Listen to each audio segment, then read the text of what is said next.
Let our rejoicing rise high as the listening skies. Let it resound loud as a rolling sea. Come on, let's lift it up together. Sing a song full of the faith that the dark past has taught us. Sing a song full of the hope that the present has brought us, facing the rising sun of our new day begun. Let us march on till victory is won. See, it's a lot to that song. And I tell people, whatever culture you are from, you should be proud. You should be proud. God didn't make a mistake when he made you what you are. So whatever your culture is, and when it's time to celebrate it, you should celebrate it. So we're here to celebrate African American history, culture, and at this time, we're gonna ask Rashawn, come and give us a poem.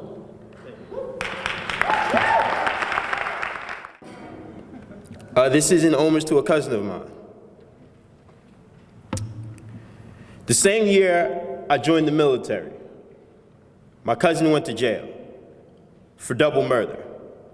I witnessed 2 murders that year. One, a little girl as young as both of our sisters. The other, an attempt at a man old enough to be the father we never had in our households. So we could never hold the house down. My cousin was a boxer, I was a fencer. The only things we held were weapons and one another. Now I'm not sure if there was a difference. I signed an 8-year contract, my cousin got life, he's in prison. I'm in the Guard, now I'm not sure if there's a difference. He had a hoodie, I wear a uniform. Now I know there isn't a difference. A great poet once spent 3 years as a gunner in the Air Force. Asada Shakur to this day is still wanted for first-degree murder, both incidents in New Jersey. My father gives me my middle name in honor of that poet. My cousin converts to Islam. Asada is called Muslim and terrorist is if one and the same, and some things never change. I had basic training in Georgia. My cousin is still locked up in Jersey. Martin Luther King died in the South. Malcolm X died in the North, the same state he fought for. In 1970, Marvin Gaye says, "What's going on?" In 2010, John Legend says, "What's going on?" I ask, why does history keep repeating itself? As if we didn't hear it the last time. As if this wasn't the first time someone said it was going to be the last time. I remember the last time. It felt like it was yesterday. Someone was almost hung. I remember the last time. It felt like it was yesterday. It was actually a few weeks ago. 2 people were shot in a Jersey City mall. And I'm pretty sure someone's cousin almost went to jail for double murder. And just this month, a bunch of New Jersey soldiers are going to set soil in Africa. And I ask myself, why does history keep repeating itself, keep playing out the same story? I ask myself, why do I keep looking like the same story, passed on but never told? Why do I look like the legend, the epic, the journey? A year ago, someone tells me that they're sick of hearing poems about black people and their pain. I respond to this person, so am I. It's been a year now. My sister tells me that she's sick of writing poems about black pain. I tell her, I am too. And it's been a year now since my cousin's been in jail. And I watch after his son every weekend. And we're watching TV, and we watch Martin Luther King, and Martin Luther King tells me that he has a dream. And then my cousin, his son, looks up at me with the same eyes as the boy I grew up with. He says, "Can I have a dream too?" I tell him that one of our presidents said, "Yes, you can." Thank you. Good evening to all who are assembled here. God is good. I just want to thank him for his mercy, his grace, for getting me up every day and allowing me to travel up and down the state, throughout the country to do his business, the business of the people. I just want to acknowledge in abstention the mayor of this great city, Jersey City, and the people who make it so great. I want to acknowledge my colleagues in government, the council people here, school board members, and others, my colleagues in the state legislature, one of my strong soldiers, Assemblywoman Angela McKnight, member of the New Jersey Legislative Black Caucus and the Black Elected Official Policy Alliance. I want to acknowledge also our Assembly person, her running mate, Nick Ciavalotti, who stands strong and tall and one who never stopped fighting for people and people's rights. It's good to be here again. I just want to thank Councilwoman at Large George Waterman for the work that she's been doing for so many years. As she so oftentimes, people don't appreciate what we do. Good leadership knows that you have to stand up for what's right, and when you stand up for what's right, oftentimes you're going to have pain, and you may even have regrets. But sometimes hindsight is better than foresight. And so I'm happy to be here because my life and history has been rich in encouragement. It's been rich in terms of what our ancestors have done for us and those who have come before me. For those who may not know much about me, I was born in the segregated South. I come from Richmond, Virginia, and I like to tell that story because I came to Newark, New Jersey in 1955, the second week in January. And I could read and write. And so if you take the second week in January in 1955 and not go forward but go backwards 2 weeks, it's 1954. And Assemblywoman McKnight, Councilwoman Joyce Waterman, and others who are here, my seniors know what I'm talking about. In 1954 was when the very serious case, the case that is still legendary in our lives, and that's the case of Brown versus the Board of Education of Topeka, Kansas, that desegregated our public places in our schools. But I can read and write, so I remember those signs that say, black folk, it said Negroes really, and colored people, go in the back doors and sit up in the balconies and go in the back of the bus. I always told people I must have always been a defiant person because I really can't remember going in the back of the bus. And maybe I thought the back door was the front door, Assemblywoman, but I don't remember drinking out of fountains that I didn't want to drink out either. And nor did I remember sitting up in the balconies. And then I said, well, maybe I don't remember because maybe I never went to the white community. Or maybe I don't remember because I was just so young, I defied everything. And maybe that's what make me the way I am today. And so I'm gonna try to give you a message and not be too long, but I'll be as long as I need to take to educate you. You know, I was invited to speak to you, and I don't ask for pay to speak to people. I think it's our responsibility as black folk to talk to everybody, but I think it's our particular responsibility for black people to talk to black folk and to give the history and remind folk where we come from, because some of us get these titles and these positions and we think we got them because white folk love us, or we're so smart, or we have all these college degrees, or we have a good job. We got there because a lot of people died and suffered. Black, white, Latinos, and others during those days of struggle that I remember and many of you were a part of. With that being said, let me just say that I was told when I came here tonight that your theme would be black migration. I thought I think it's a very appropriate theme for today. I think it's a very appropriate theme for us throughout our lives. Someone talk about black history and how we set aside these special days to celebrate. Every day in my life and every day in your life should be black history, because folk who represent us many times never let us forget that we are black. There are some of us who may not want to be, but the reality is we are, and nobody's going to change that, because that was God's doing, and I love him for every moment of it. And so it is important that we have these kinds of conversations. And when you talk about migration, you're talking about moving from one place to another place. Most of the time it's geographically, but it can be others too. And traditionally we speak of migration, we're talking about someone moving from one location in a state to another state or someplace geographically. And it's usually done for good reasons. It's usually done because there's a plan to move, there's an instinct to move, or sometimes they just chase you out. Yeah. And so you have to move. And that was the history back there in the 50s and the 60s and the 40s. And so the history of black people in America from the days of indentured servitude, our freedom from slavery, the marches in the South, the set-ins at lunch counters, the freedom rise in the 1960s, to our continued struggle of today, is one that is rich in substance, but it's a history that is never told or depicted in its proper perspective. And that's important for us.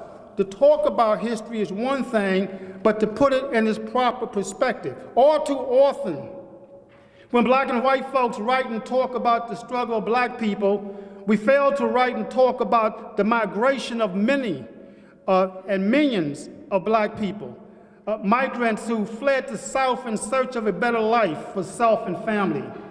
Our sons and daughters must be told the black migration story and its history. Our black leaders here in New Jersey must understand the black migration story. Our black faith leaders must preach the black migration stories, and our schools must teach the black migration story. For it is the story of black migrants that made America what it is today. The story of black migrants is our story, a story that is the driving force in our continued fight for social justice and economic justice and criminal justice reform. The black migration is the story of black families and black people fleeing and escaping the Jim Crow laws and economic bondages in the South.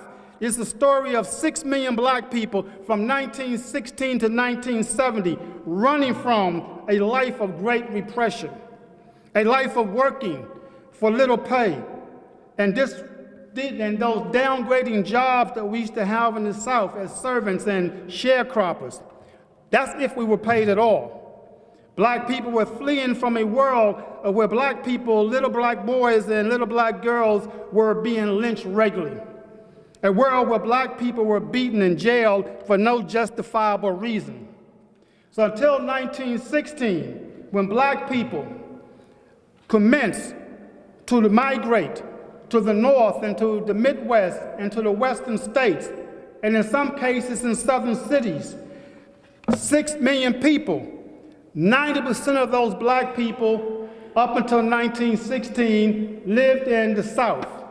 And the majority of those people live in the rural South. And so you can see why this is a story that must be told, because our young people don't know this.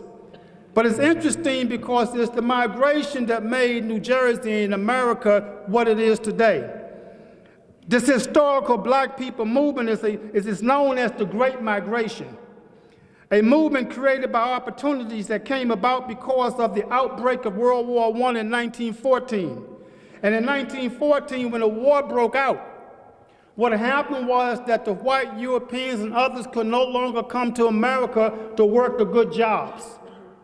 And so no different than indentured servitude, white folks had to go south and ask people to come north in Midwest and West to work in their war industries, the factories, and elsewhere where the jobs were, where they had no workers. And so that was the beginning in 1916 of the Great Migration, the black migration, of the 6 million people that lasted from 1916 to 1970. And what happened in those cases when people started to move, it was so bad they actually sent white recruiters who back in those days had to spend as much as $25,000 for a license just to recruit. They sent them south to bring black people north and west and Midwest to work those good paying jobs. And so black folks finally felt there was an opportunity for them to have a good quality of life and raise their families with decent pay. And those pays up in the north at those times was 3 times more than the jobs they were doing in the rural south, sharecropping and waiting floors, washing floors and washing laundry and doing those kinds of medium things. But unfortunately, no different than it was back in the days when slaves was freed, emancipation, that black folk found out that nothing has really changed. And when they came north and went Midwest, what happened with the expectations? They did not get those good jobs at first. The jobs paying 3 times the wages of the jobs in the South. What happened was they still had to work waiting on people and cleaning houses, and some even got in construction. And it's interesting because back then they got in construction because construction did not pay as much as the manufacturing jobs.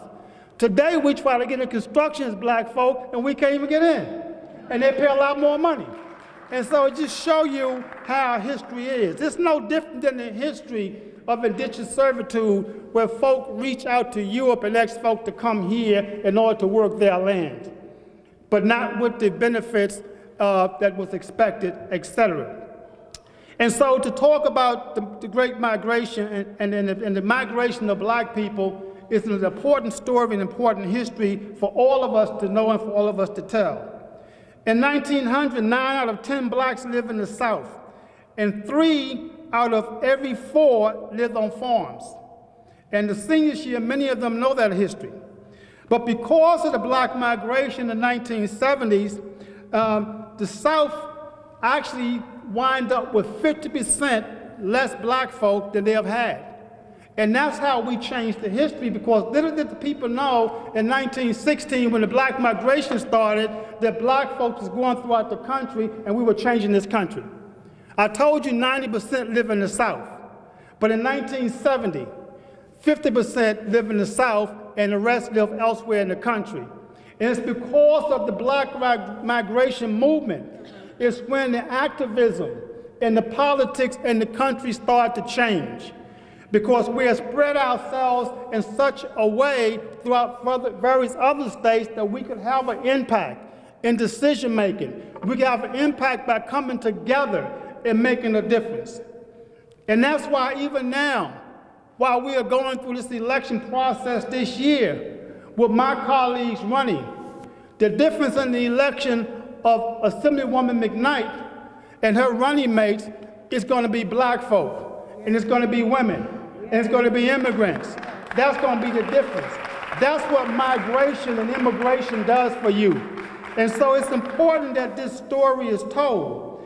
Folk in the South were so concerned about this great black migration, and folk coming from the North and the Midwest and the Western states to recruit. They were so concerned that those who had authority in the South actually would go and lock up black folk and abuse the laws of the land. They'll lock them up at the train station when they're trying to leave for vacancy. They would actually tear up the tickets that black folks actually paid with the last dollars they had. But it was a plight that folk had to seek.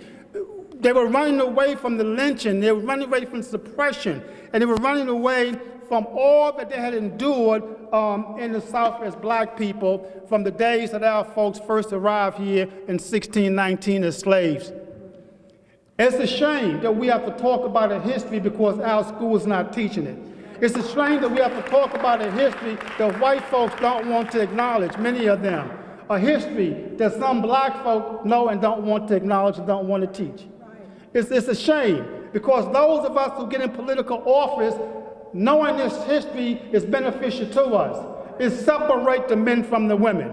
It separates the men from the women because those of us know the history of when we first came here to this country. And I'll take you back again to indentured servitude. Let me tell you about indentured servitude. Indentured servitude was not slavery the way we knew slavery. People always talk about black folks being enslaved. Well, black folks were here before we had slavery here. Black folks came to this country the same as white folks from Europe. When folk went to Europe and said, we have some land in this country called America, and this land needs to be worked, and we will give you a contract to come to this country to work our land. They didn't say, come if you're black, we're not going to take you, or if you're white. They said, everybody come. So it goes to show you that someplace in our history, people really didn't look at our color when they needed us. Today, they don't look at our color when they need us. So I'm putting this in perspective for you, okay? And so we came here, but the problem was, it was a contract relationship, which means that black folk, like white folks, had an opportunity to work the land, and there was a quid pro quo where they would give you some land of your own and maybe some dollars and maybe some animals.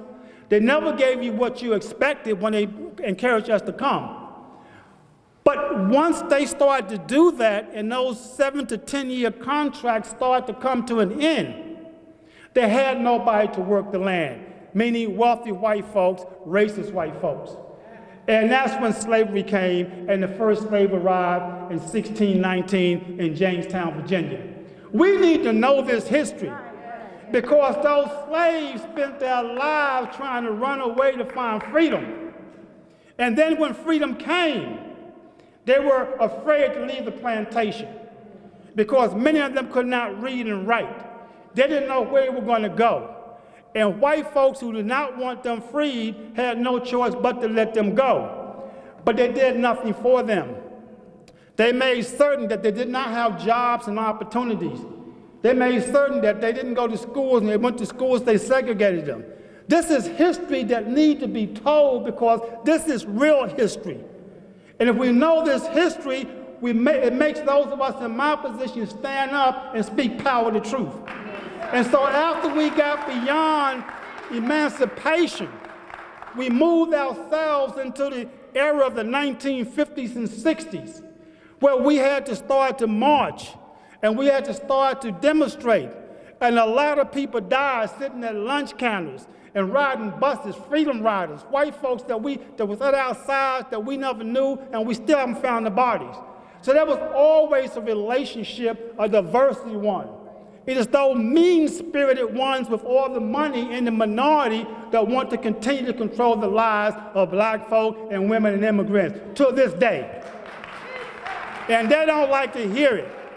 But I stand on the floor of the Senate, and they would tell you, I remind them every once in a while, when they think they are better than everybody else, when they want to make you a chairman of a committee only so you can rubber stamp their stuff, and if you disagree with them, you're no longer a chairperson. You can run on their Democratic Party or Republican Party ticket as long as you rubber stamp their agenda. But like, you bring nothing to the table. That bothers me. We did not come this far with that many people migrating, 6 million in 1916. And then after we migrated, we came together to make a difference in people's lives. And then we started to march for freedom. Then we started to march for economic justice. We started to march to make sure that there was equality in school system and that people could have a better quality of life. And here it is, 2019, and we're right back where we started in 1916. We're right back where we started, because the pay wages, we had this fight yesterday on the floor. People said we shouldn't raise $15 minimum wage. It's going to do harm to us. And it is, if we don't do it right and fix it. But to say that people came and migrated to change this country in 1916 and make it what it is today, who are still living on expectations that migrants had back in 1916, that we'll have better wages, better housing, better jobs, better opportunities, that is sad. Because today, in order for you to live in Jersey City or Newark and urban communities and these rundown slumber properties, what we thought was going to be better as time went on, you were paying $1,100 to $1,200 to $1,300 a month. In order to pay that kind of money, you have to earn a minimum of $23 an hour. So for us to say that we are not going to pass a minimum wage at 15 because some small businesses may get harmed, or this may happen to us, or it's going to hurt our safety net, I rose on the floor yesterday and said, we're going to fix the safety net. If the federal government don't increase what that net look like, then we need to find the money in our budget to make up those subsidies, because you can't even pay the rent or 15. But for us to stay at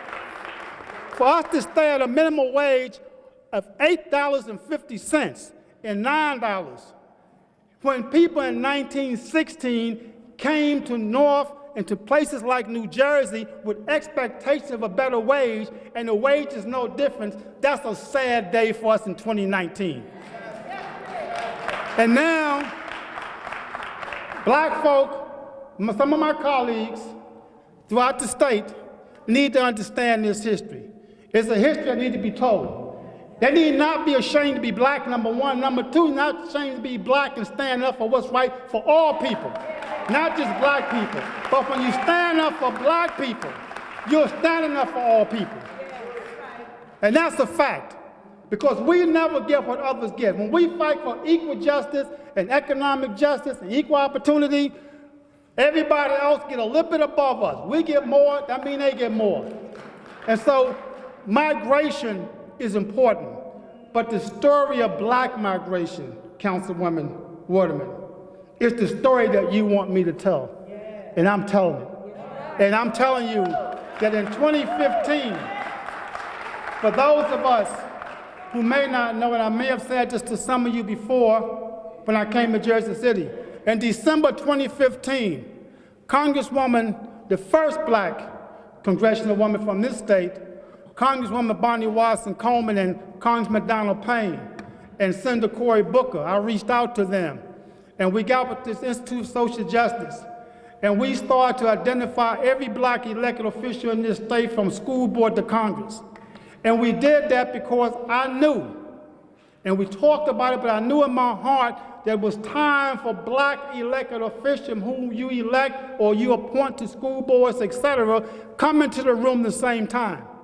Come into the room to understand and accept the realities of the black struggle, the black history, and what we have gone through, what our ancestors, our parents, and others have gone through, and recognize our moral responsibilities as elected officials. Because during the time of the black migration, it was not black folk making these decisions. The black migration made it possible for us to be in these political offices that we hold. But we're the only black people in the country that can make policy. No black person sitting out there can make policy. I can. She can. They can. So that gives us an awesome responsibility. Our responsibility is for everybody. But there's a particular responsibility for black folk. And we have to accept that and not be ashamed of it. And we have to talk about it when we come to the table with our colleagues to negotiate a quality of life and the destiny of people. Black migration meant that folk were supposed to come together for a better quality of life. And we're supposed to determine our own destiny as a people. But what has happened throughout the history, and here in New Jersey, you read about it every day, there are too many political fights taking place. This one don't like this one don't like that one, and all we're trying to do is someone McKnight and Jeff, or we're just trying to get some good quality of life and get people some jobs, some place to live, and some health care. But folk want to hold us hostage, and we allow that.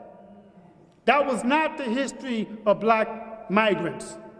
When they came and they started to get elected, they stood up in the South for what was right. We can talk about the John Lewises and others, the Maynard Jacksons and people that I used to swing with back in the day that made the difference. The Andy Youngs. They were stand-up black elected officials because they understood the migrant movement. But they also understood what it meant for more of us to move to different locations to come together and how we'll make a difference in the policies and the history of this country. Unfortunately, those of us in New Jersey and elsewhere, but I'll speak about New Jersey where I'm from because I'm up and down the state. And sometimes it bothers me when I recognize that black folk in leadership positions, whether it's school board, whether it's council, whether it's mayor, whether it's fielder, whether it's a state assembly person or a state senator, or it's our congressional delegation, don't accept the responsibility. Too ashamed or too afraid to lose the title as senator or assembly person or council person or mayor. They rather keep a title and let us suffer than to stand up and fight back. I always tell folks, if I can do this for 33 years, standing up, speaking out, imagine if all black elected officials came together and said, if you mess with one of us, you mess with all of us. Because behind us will be the clergy and the civil rights leaders and all of our young millennials and all of our sisters and brothers and our senior citizens. But we allow folk to divide us. And so this whole notion of 1916 to 1970, when this migration took place, 6 million black people throughout the country going Midwest and West and coming north. That is important history. And I think if you understand this history and accept it, then you will say to people in leadership roles, like I do, on the floor, publicly, not behind closed doors, I appreciate the fact that you gave me a chairmanship, Mr. President, and I'm going to do my job. But on this one, you're wrong. It's going to hurt my people. I appreciate the fact that you gave me a job in City Hall, Mr. Mayor, but this is going to hurt my folk for me to continue to move this way. I appreciate the fact that you gave me an appointment, governor to some board or some commission, but I have to stand up for what's right for my people, because my people in 1916, they migrated north and they migrated west and Midwest. They came with great expectation that it'll be a better day for their family, a better day for their kids, a better day for them. They'll make better wages. They'll have places they can live that was quality, not slum landlords, and that's what happened back then. When the migration took place, what happened was once they got north, people in the north not only did not get the good paying jobs, they made sure that they couldn't get housing where they wanted housing. They made sure that the housing was poor quality. They made sure that they lived in segregated neighborhoods. The expectations were not there. They were not met. And it bothers me because I'm looking at 2019, and I'm looking at black elected officials, and I'm looking at white elected officials and brown elected officials, and I'm looking at relationships. But I'm also looking at 1916, where there was poor quality housing for black folk to live in, who had expectation coming from the South, it'll be quality housing. And I'm looking today at the people in my community in the city of Newark who still live in these slumlord properties that I got to pass laws for to fix up. There's no difference to where we are today in expectations and what's not happening than where we were in 1916 as to what was happening. We have to correct that. And so I'm going to end on this by saying to you, I'm very hopeful that there are going to be some changes.